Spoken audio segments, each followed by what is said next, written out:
Banjir itulah. Makanya kita nggak tahu dari kejadian.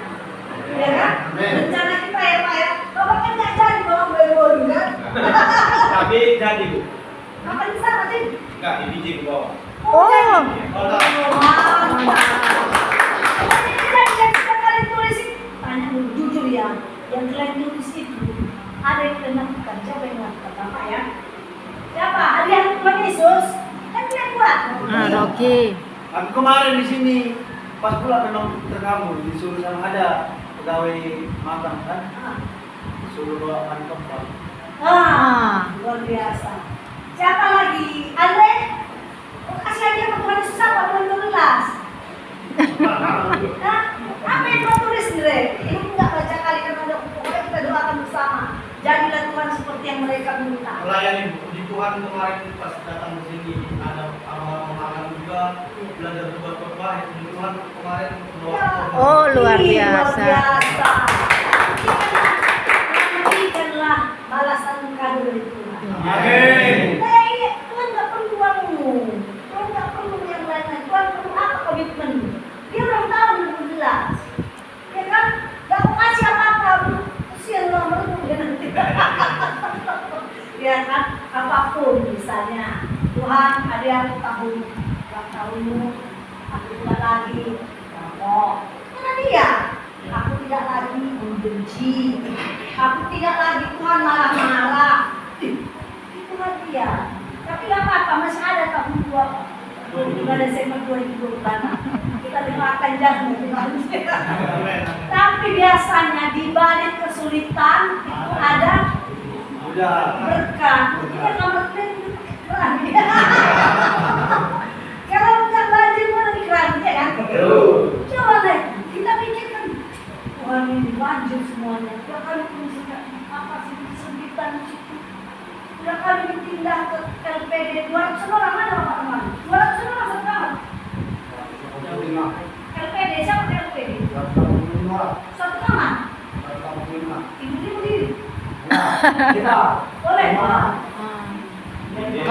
Biji 100 lebih ada sekian. Semua kita. Baik, orang. Memang beruntung kali ya Bapak itu ada sama Tuhan Yesus. Udah pendatang lah, ditaruh di kamar 20 orang. Aku itu bawa roti itu gini kan. Kita makan roti Bang. Nanti disebutnya tidak dicari lagi. Sampai nanti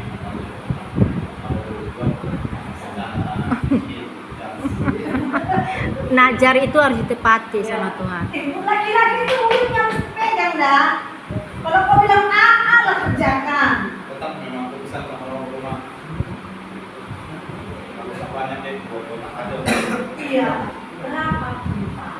Karena niat itu ketika semua orang kan yang Bapak tadi bukan untuk Allah masalah. Nah, itu akan berkati mereka dan mereka pasti akan menjadi satu kesaksian. Pasti mereka pilih. Masih pada sore kami, kalau pada pagi kita bawa di Kurang. Jadi orang yang menikmati berkat dari Bapak itu akan berpengaruh. Artinya jadi mungkin dia lebih banyak uangnya ya Pak ya. Insya Allah Bu. Mungkin saja dia bisa buat 800 kotak ini. Tapi Bapak yang datang pindahan masih mau berbagi berkat, Bapak menjadikan satu kesaksian di sana. Saya percaya. Karena tidak dia pasti. Terbang pula nanti Bu. Iya, teman. Jadi gitu ya, saudara yang dikasih Tuhan. Kalau Tuhan masih mengizinkan kita tahun ini, siapkanlah diri. Ya, kalau kan kemarin saya sudah tanya, kalau belum pernah kau kasih kado sama orang lain, apalagi sama Tuhan tak pernah kau kasih kado tahun ini, siapkan dirimu, kasihlah kado buat Tuhan. Syukur-syukur kalau Tuhan mengizinkan kau menjalaninya sampai ke Desember tahun. Ada yang nggak bisa dah. Banyak yang nggak bisa 25 Desember kemarin kan? Banyak yang habis. Habis. Harta, nyawa, keluarga, wow, luar biasa. Jadi rancangan kita yang ini terbatas. Tapi rancangan Tuhan kita nggak tahu. Apa yang mau saya bilang? Aku nggak tahu aja hari ini. Hari ini kita ketemu, besok kita nggak tahu dah. Oleh karena itu jangan jauh-jauh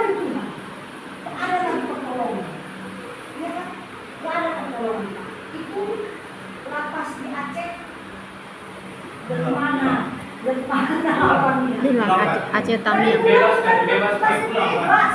Bebas kan ya. Itu kan keajaiban buat mereka. Jadi nggak menjalani hukuman lagi. Akibat bencana mereka bebas. Karena dia beda mata hukumnya di Indonesia dengan sama Aceh itu beda. Iya. Ada hukuman Aceh. Jadi apa? Syariah. Istimewa, ya. Syariah. Apa tunangan di balik setiap peristiwa bencana, di balik setiap kesedihan yang kau alami, misalnya tiba-tiba meninggal mama, meninggal bapak, kau nggak bisa datang, anak segala macam kan ada begitu kan? Di balik semua itu, Oh, ya udah apa? Dia belum mengambil itu. Kalau sudah tepat. di balik semua itu pasti di balik itu ada yang menjadi bermanfaat. Begitu juga engkau dipindahkan akibat perbuatan yang ada di sini, yang kau baru masuk. Jangan kau pikir ya udah ini nasibku, inilah kesalahan. Kalau kau sadari ini kesalahanmu, percayalah Tuhan mau berurusan denganmu di tempat ini. Ya, Tuhan mau berurusan denganmu, berurusan dengan hal untuk membuat engkau menjadi lebih baik. Langsung saja kita belajar firman Tuhan dari Yehezkiel 36 ayat 26. Yehezkiel 36. 36 ayat 26.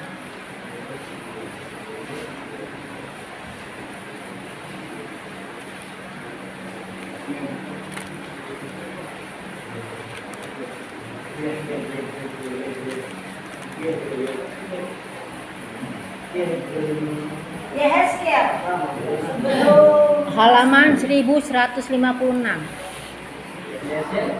Yehezkiel 36 1156.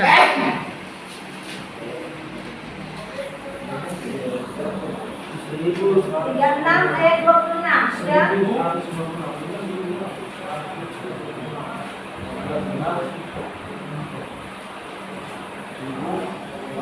Yehezkiel 36 ayat 26.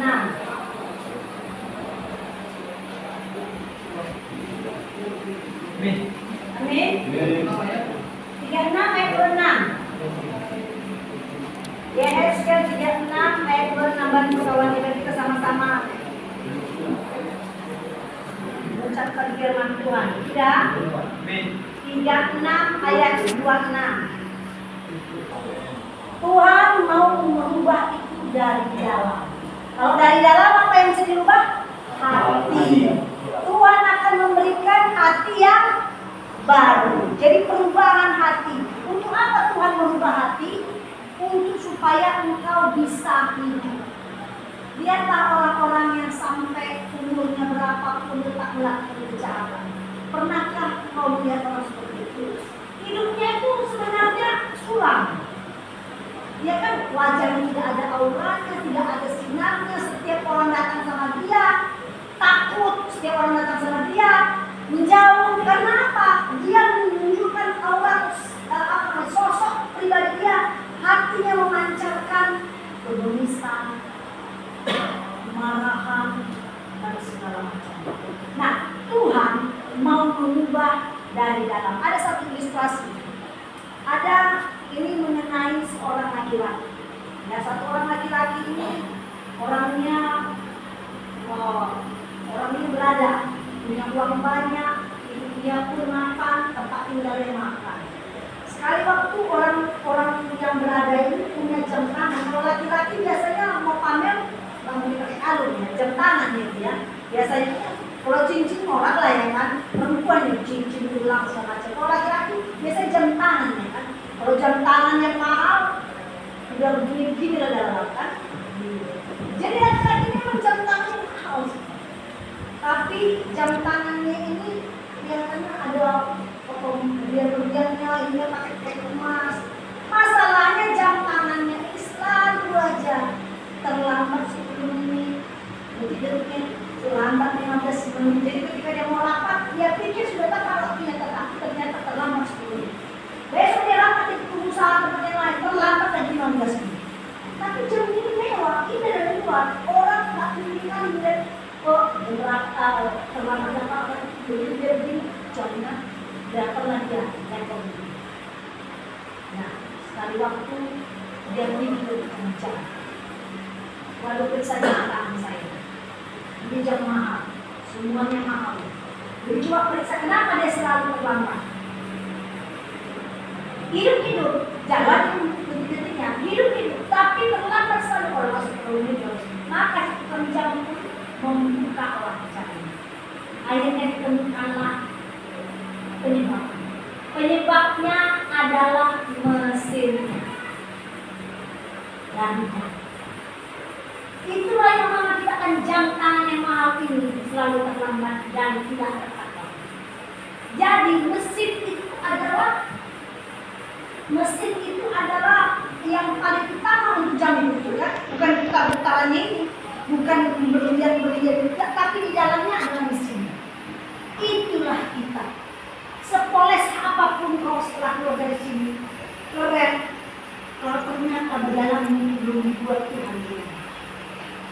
Itulah masalah. Itu makanya akan melakukan hal yang sama berkali-kali, akan masuk ke tempat seperti ini berkali-kali. Karena dalamnya belum diubah.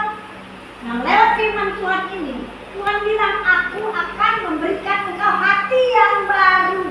Hati yang baru itu meninggalkan hati yang lama. Hatimu di tahun yang lalu adalah suka, sikit-sikit tersinggung, sikit-sikit marah, sikit-sikit naik emosi, sikit-sikit mau menang sendiri, sikit-sikit otak mau mencuri, sedikit banyaklah.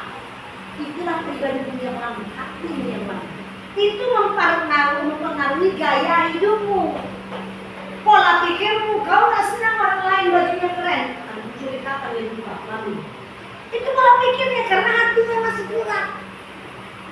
Nah, Tuhan di sini mengatakan, aku yang akan memberikan hati yang baru. Tidak ada yang bisa memberikan hati yang baru. Hanya Tuhan yang bisa memberikan hati yang baru. Kalau tukang jam ini, dia pergi ke tukang jam yang bisa membuat mesinnya bagus. Nah, kalau hati tidak ada, buka toko mengganti hati yang lama menjadi hati yang baru. Rame-rame orang datang ke situ. Begitu karena hati tidak ada. Jadi hati yang baru hanya diberikan oleh Tuhan. Kalau yang satu-satunya memberikan hati yang baru adalah Tuhan, berarti kita harus datang kepadanya, kan betul?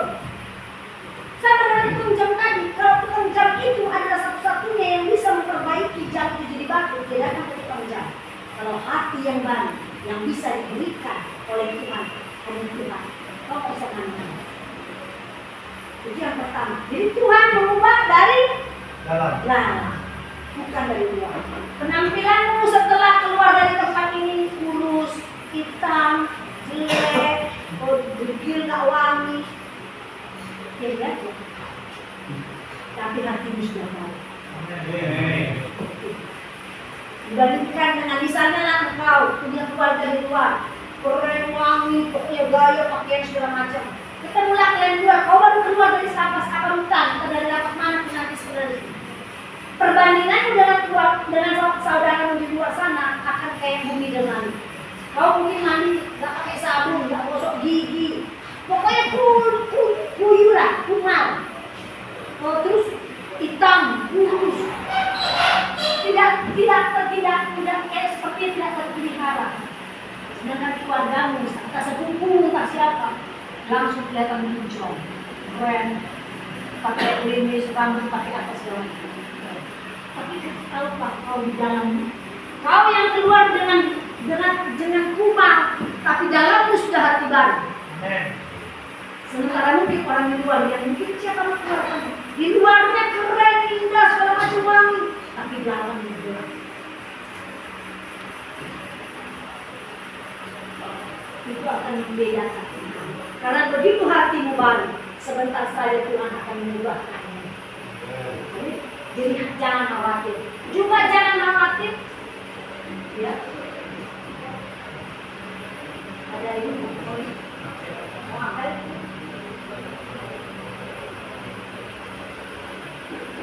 Lanjut aja. 23. Lanjut aja.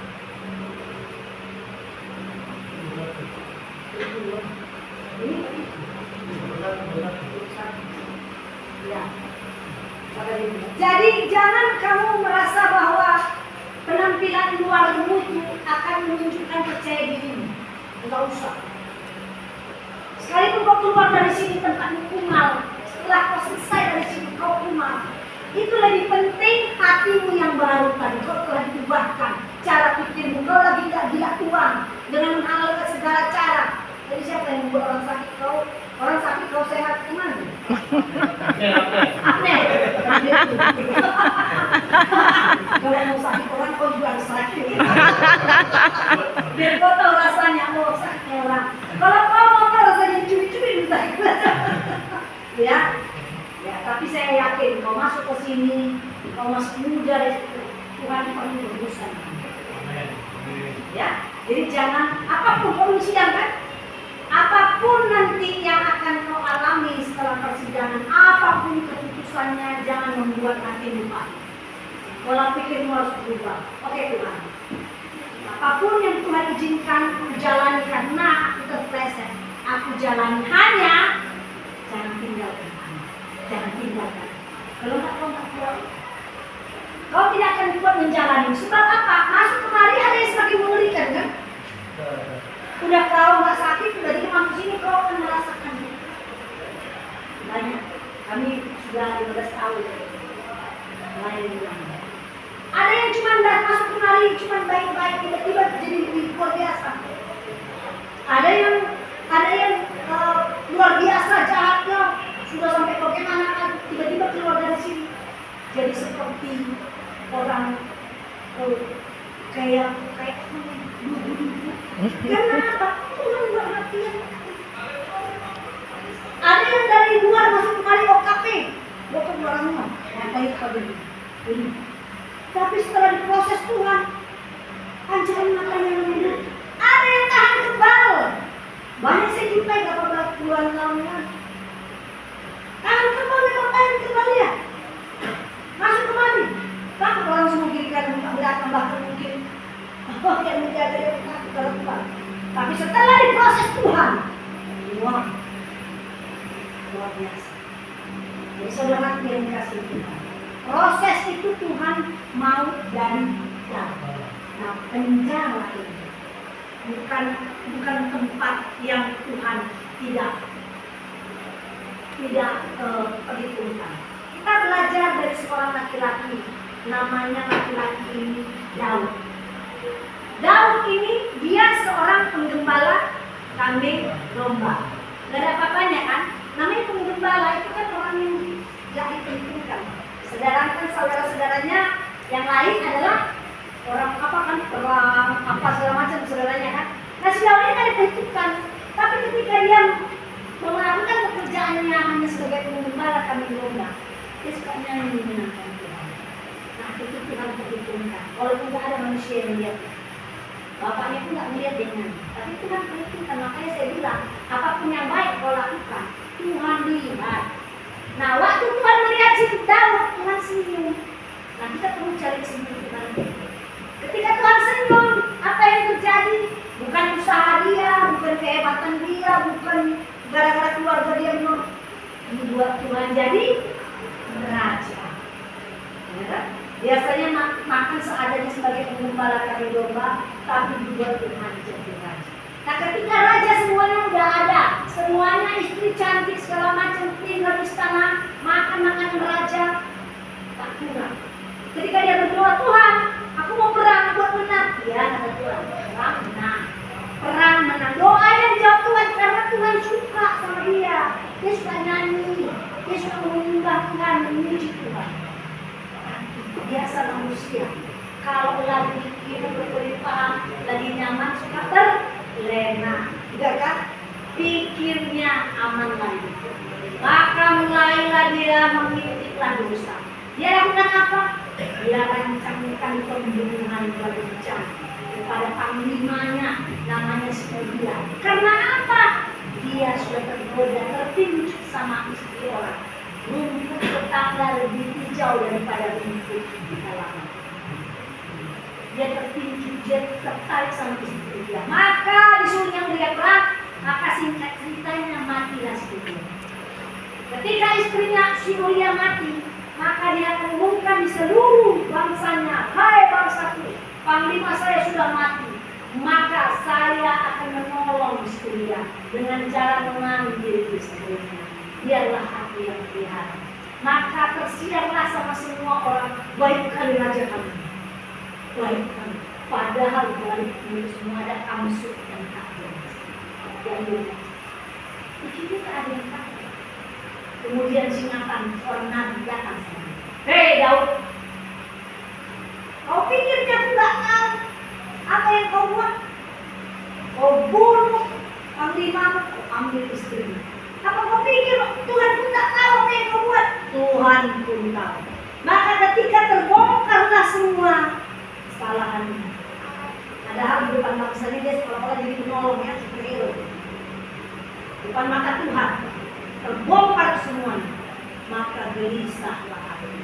Tadi kita sudah baca di Mazmur 51 ayat 12. Apa yang biasa? Ketika dia pengakuan dengan Tuhan, Tuhan ampun dia, memang aku yang lakukan. Minta ampun dia sama Tuhan. Dan Tuhan dia minta doanya kepada Tuhan. Berikanlah aku hati yang baru karena hatinya sudah hitam oleh dosa tadi.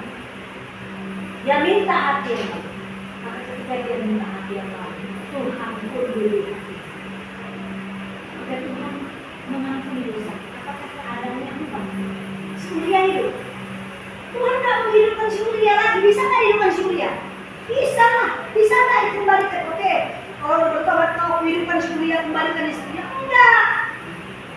Tuhan tak hidupkan Syria. Keadaan Uria udah mati. Istrinya yang menjadi sejauh itu tetap menjadi istri. Keadaan kita pun walaupun kita sudah mati dosa-dosa, sudah bertobat kau di sini saudara. Keadaan ini Tuhan lakukan. Jangan kau pikir mentang-mentang kau berdoa, pelayanan, berbisika, terus kau berdoa di rumah, aktivitas di ruangan, terus kau sudah berubah perilaku. Kau berharap Tuhan ubahkan keadaan, lepas dengan kebebas. Enggak. Tuhan yang pertama, soal hati yang baru, Tuhan tidak mengubah keadaan kita dari luar. Tuhan merubah keadaan kita dari dalam. Apa itu dalam hati? Jadi Tuhan merubah. Yang kedua, ketika Tuhan merubah hatimu dari dalam, Tuhan mau bertemu. Pertemuan Tuhan dengan seorang yang dikasihinya bukan mesti tempatnya mewah. Kita masuk kepada cerita si laki-laki yang hidup dalam istana raja, hidupnya mewah, pendidikannya tinggi. Siapa? Musa. Ya, Musa bukan seorang yang susah, karena dia diambil sama istrinya, anak Fir'aun. Anak Fir'aun kan? Jadi dia hidup dalam kerajaan si Fir'aun, mewah, pendidikan kerajaan. Gak tahu namanya susah.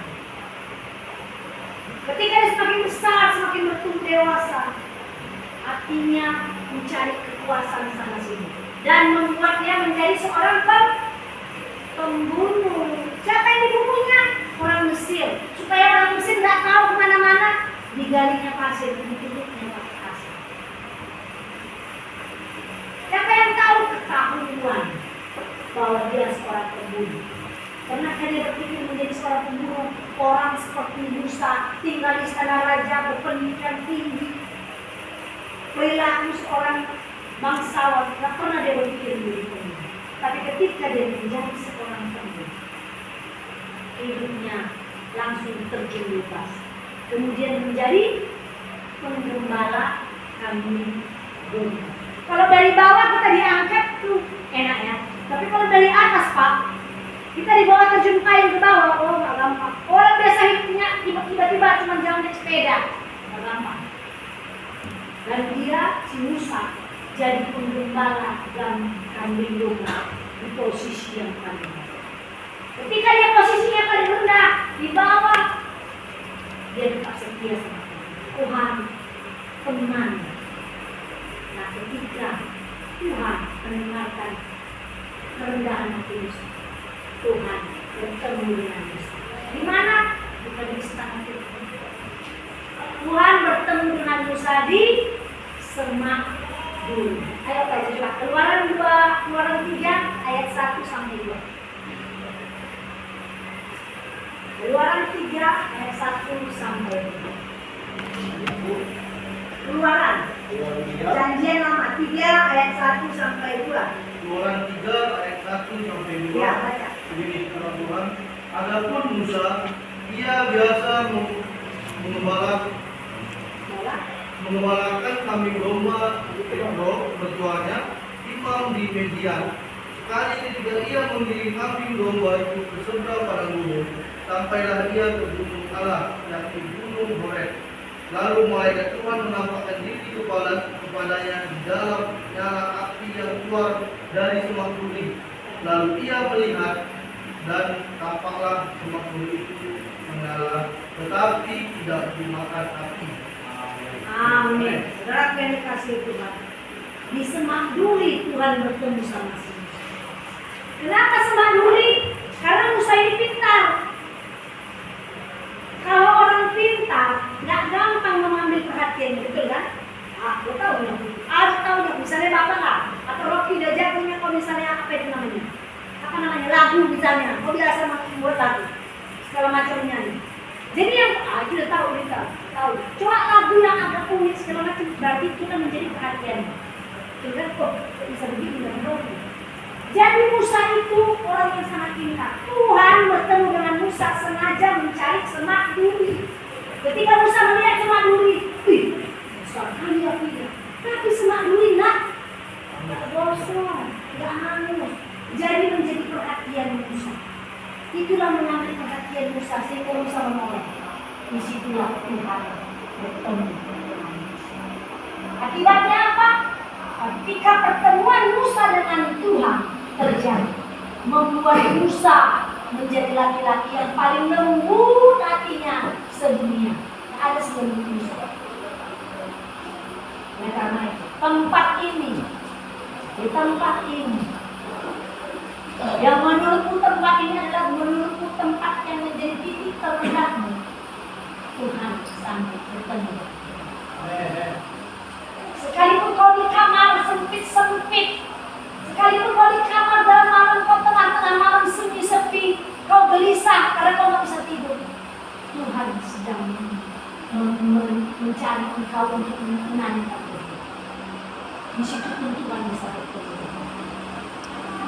Jadi Tuhan mau bertemu kepada orang-orang yang merasa bahwa hidupnya sudah sangat di bawah, mencari Tuhan. Maka Tuhan bertemu. Ketika engkau bertemu dengan Tuhan, saudara, engkau tidak usah susah payah merubahkan diri. Tuhan akan merubah. Kau mau jahat pun tidak bisa. Kau merokok pun tidak bisa. Karena udah pahit untuk Tuhan. Kau mau merencanakan pembalasan dendam sama orang, tidak bisa. Karena Tuhan sudah mengubah, mengoperasi hati. Yang ketiga, apa yang kita pelajari dari Nas ini adalah perubahan hati menjadi keputusan kita masing-masing. Tuhan nggak bisa ngapa-ngapain. Tuhan nggak bisa berubah hatimu kalau kau nggak mau. Keputusanmu tidak ada, nggak bisa. Tapi kalau kau putuskan, Tuhan, aku mau mendapatkan hati yang baru, maka Tuhan akan melakukan. Amin. Hati yang baru tidak ada kekhawatiran, tidak ada ketakutan, tidak ada, nggak usah mikirkan di luar kemampuanmu. Karena ketika kau serahkan sama Tuhan, maka Dia yang akan mengurus semua masalah. Mengurus bagaimana kekalahan, apalah segala macam. Bahkan ketika siapa tadi? Si Johan. Ketika Johan mau menuju ke pengadilan, ya kan, sidang, datang ke gereja, bukan datang kepada tolonglah bantu saya ya, nanti besok saya sidang, datang kepada Tuhan, lipat tangan Tuhan. Aku sendiri besok datang ke sidang. Aku nggak tahu jawaban, tapi Engkau boleh Tuhan menjamah hati pengacara itu, menjamah hati jaksa, menjamah hati hakim, dan apapun yang Tuhan izinkan bagiku, aku siap. Amin. Untuk khotbah kita siap hari firman Tuhan. Bila hatimu tinggi, berikan itu anaknya. Saya nggak bisa berikan, hanya Tuhan yang bisa berikan hati yang baik. Maka kalau keputusanmu adalah ini, Tuhan mengubahkan hatimu. Dalam doa nanti, kalau hatimu terdilatihkan Tuhan, Berikan hatiku hati yang baru. Karena masih ada 11 bulan ke depan, kita tidak tahu apa yang terjadi. Apa yang menjadi persoalanmu, apa yang membuat engkau nanti panik. Kalau engkau dari sekarang tidak campur tangan Tuhan, tak bisa berjalan sekarang. Kau akan semakin terjun payung, hancur. Tapi kalau kau libatkan Tuhan, kau percayalah, kau akan mengalami itu. Kau akan mengalami itu. Karena Tuhan tidak akan pernah meninggalkan orang yang datang kepada-Mu. Amin. Amin. Kita berdoa. Sebelum nanti saya selesaikan, saya akan tanyakan kepadamu, kalau kau tergerak untuk meminta hati yang baru pada Tuhan, itu tidak. Kita berdoa. Tuhan Yesus, terima kasih kami sudah mendengarkan firman. Bukan oleh karena kami mampu mencerna firman-Mu, tapi Tuhan, kalau siang hari ini kami diingatkan Bapa, bahwa untuk menjalani tahun ini Tuhan, kami memerlukan hati yang baru daripada. Dan itu hanya daripada-Mu yang bisa memberikan hati kami menjadi baru. Melupakan semua kepahitan hati kami. Tuhan, kami tidak mau Bapa, kami keluar dari sini menjadi orang yang semakin keras dan semakin patuh. Tapi biarlah tempat ini Tuhan, ketika kami keluar dari tempat seperti ini Bapa, Engkau yang akan membentuk, mengubahkan kami menjadi baru, menjadi taat dan dekat dengan Tuhan. Terima kasih Bapa. Terima kasih Tuhan Yesus. Engkau yang membuka hati setiap kami ketika telinga kami mendengarkan firman-Mu. Dan Engkau saja yang mengetahui apa yang ada di hati kami. Engkau pun tahu Tuhan pergumulan kami. Engkau pun tahu Tuhan kesesakan kami saat ini. Engkau pun tahu semua Tuhan perjalanan hidup kami. Bahkan orang-orang yang kami sayangi, keluarga kami, istri, anak, orang tua kami, saudara-saudara kami. Engkau pun tahu keberadaan mereka. Tuhan Yesus, siang hari ini Tuhan, kami mau membawa mereka kepada-Mu Bapa. Engkaulah yang menjaga mereka Tuhan. Karena anak-anak-Mu di tempat ini tidak bisa berbuat apa-apa. Tapi Tuhan bisa berbuat apa-apa untuk orang yang kami kasih. Oleh sebab itu Tuhan, kami menjalani tahun ini. Engkau tahu setiap hati anak-anak-Mu di tempat ini. Kami memerlukan Engkau yang memberikan kami hati yang baru. Oleh karena itu biarlah dari setiap mulut mereka mengucapkan dan memintanya kepada Allah. Inilah doa dan permohonan. Ikuti kata-kata saya. Buat engkau yang ingin mendapatkan hati yang baru daripada Tuhan, biarlah engkau mintanya sendiri kepada Tuhan. Bapa di surga, kami memerlukan hati yang baru. Kami memerlukan hati yang baru. Menjalani tahun ini. Menjalani tahun ini. Engkau pun tahu. Engkau pun tahu. Hati kami yang lama penuh dengan kegelapan. Hati kami yang lama penuh dengan kegelapan. Engkau pun tahu. Engkau pun tahu. Apa saja yang kami pikirkan. Apa saja yang kami pikirkan. Meluap dari hati kami. Meluap dari hati kami. Oleh karena itu Tuhan. Oleh karena itu Tuhan. Berikanlah kami hati yang baru. Berikanlah kami hati yang baru. Hanya Engkau saja. Hanya Engkau saja. Yang bisa memberikan itu. Yang bisa memberikan Bagi kami. bagi kami. Terima kasih Tuhan Yesus. Terima kasih Tuhan. Engkau tidak menanyakan dosa kami. Engkau tidak menyanyikan dosa kami. Terima kasih Tuhan Yesus. Terima kasih Tuhan. Engkau menyatakan Engkau menyatakan bahwa kasih-Mu bahwa kasih lebih besar lebih besar dari semua kesalahan kami. dari semua kesalahan kami. Terima kasih Tuhan. Terima kasih Tuhan. Teguhkanlah hati kami. Teguhkanlah hati kami. Tetap setia Tetap setia dan mencari Tuhan dan mencari Tuhan sepanjang hidup kami. sepanjang hidup Terima kami. kasih Bapak. Terima kasih Bapa. Ya Tuhan, terima kasih Engkau sudah mendengarkan perkataan yang keluar dari mulut mereka. Mereka sendirilah yang memintanya kepadamu Bapa. Engkau yang hadir saat ini ya Roh Kudus. Engkau yang mencurahkan berkat-Mu bagi anak-anak-Mu di tempat ini. Engkau yang mengurapi mereka, tutup bungkus mereka dengan kuasa darah-Mu. Hancurkan segala kegelapan Tuhan. Hancurkan semua keinginan-keinginan kedagingan mereka yang tidak sesuai dengan Tuhan. Tapi buatlah mereka menjadi baru. Tahun yang baru ini Bapa, Mereka tidak akan melepaskan dirinya daripada Tuhan, karena Engkaulah pengharapan mereka. Terima kasih Tuhan. Terpujilah namamu untuk firman-Mu Bapa. Kami mengucap syukur. Firman-Mu tidak akan hilang lenyap dari hati dan pikiran kami, tapi firman-Mu itu tertancap, tertanam dalam hati kami, bahkan selalu kami ingat seumur hidup kami. Di dalam nama Tuhan Yesus Kristus kami sudah berdoa. Amin.